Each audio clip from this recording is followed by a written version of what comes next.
Hi guys, ஒரு easy homemade cake with cream recipe பார்க்கலாமா? Come on. So இதுக்காக first 3 egg எடுத்திருக்கேன். And then 1/2 cup sugar, 2 cup maida, 1/2 cup milk, அப்புறம் ஒரு butter, கொஞ்சம் வெனிலா எசன்ஸை போட்டு நல்லா பீட் பண்ணி எடுத்துக்கோங்க. பீட்ரு இருந்துச்சுன்னா ரொம்ப ஹெல்ப்ஃபுல், ஏன்னா அவ்வளோ நல்லா சாஃப்டாக வரணும். இல்லைன்னா கை வச்சு நல்லா பீட் பண்ண வேண்டியது தான்.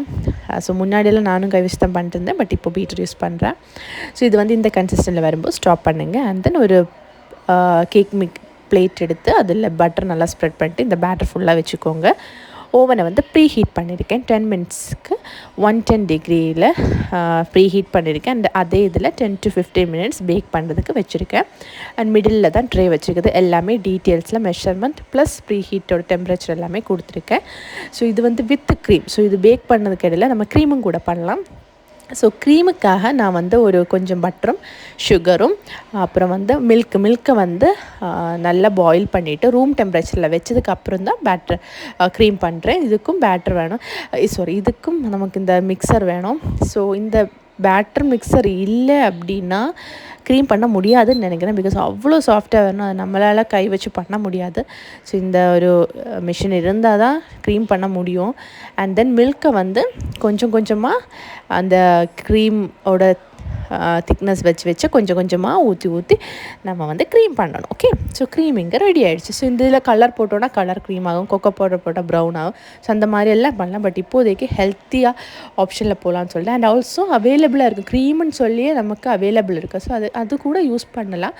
அப்போதைக்கு இவ்வளோ இன்க்ரீடியன்ட்ஸ் யூஸ் பண்ண தேவை வராது. பட் ஹெல்த்தியாக போகலான்னு சொல்லி வீட்டில் இருக்க வச்சு தான் நாங்கள் பண்ணோம். And then cake decoration items இருந்துச்சு, அதில் க்ரீமை போட்டுட்டு. ஸோ இதை ஃபஸ்ட் டைம் நாங்கள் எல்லாம் பண்ணனால வீட்டில் எல்லாருமே எக்ஸைட்மெண்ட்டில் இருந்துச்சு. ஸோ எல்லாருமே ஓடி வந்து நான் பண்ணலாம் அப்படின்னு சொல்லிட்டு இருந்தாங்க.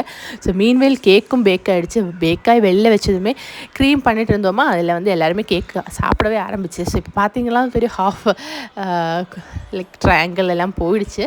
ஸோ இட்ஸ் ஃபைன், இருக்கிறத வச்சு நம்ம டெக்கரேட் பண்ணலாம். ஸோ டெக்கரேட் மாறி ஃபேமிலி ஃபுல்லாகவே டெக்கரேட் பண்ணோம். ஹஸ்பண்ட், அம்மா, பாப்பா எல்லாருமே பண்ணோம். அண்ட் தென் அது கொஞ்சம் ஸ்ப்ரிங்க்லர் இருந்ததுனால போட்டேன். அப்போ தான் ஹஸ்பண்ட் சொன்னால் ஸ்டாப் ஸ்ப்ரிங்க்லர் எதுவும் வேண்டாம், பிகாஸ் எல்லாமே ஹெல்த்தியாக போகிறனால ஸ்ப்ரிங்க்லர் எல்லாம் போட வேணாம் அப்படின்னு சொல்லிட்டு அதனால் அது ஸ்டாப் பண்ணோம். அண்ட் தென் சாப்பிட ஆரம்பிச்சு. அவ்வளோ டேஸ்ட்டாக இருந்துச்சு கேக்கு. பையன் க்ரீம் தான் சாப்பிட்டுருந்தோம். But anyways it's healthy option வீட்டில் பண்ணது இல்லையா, ஸோ அதனால் ஓகேன்னு சொன்னோம். ஸோ எல்லாருமே பார்த்திங்களா தெரியும், எல்லாருமே மாறி க்ரீம் டெக்கரேஷன் பண்ணிகிட்டு இருந்தோம். கேக்கு கடைசியில் ஃபுல் க்ரீம் மாதிரி ஆயிடுச்சு. பட் எனிவே சூப்பராக வந்துச்சு. கண்டிப்பாக ட்ரை பண்ணுங்கள். எல்லா டீட்டெயில்ஸும் வித் மெஷர்மெண்ட் அண்ட் டெம்பரேச்சர் டிஸ்கிரிப்ஷனில் போடுறேன். Try it out. Thank you so much. Bye.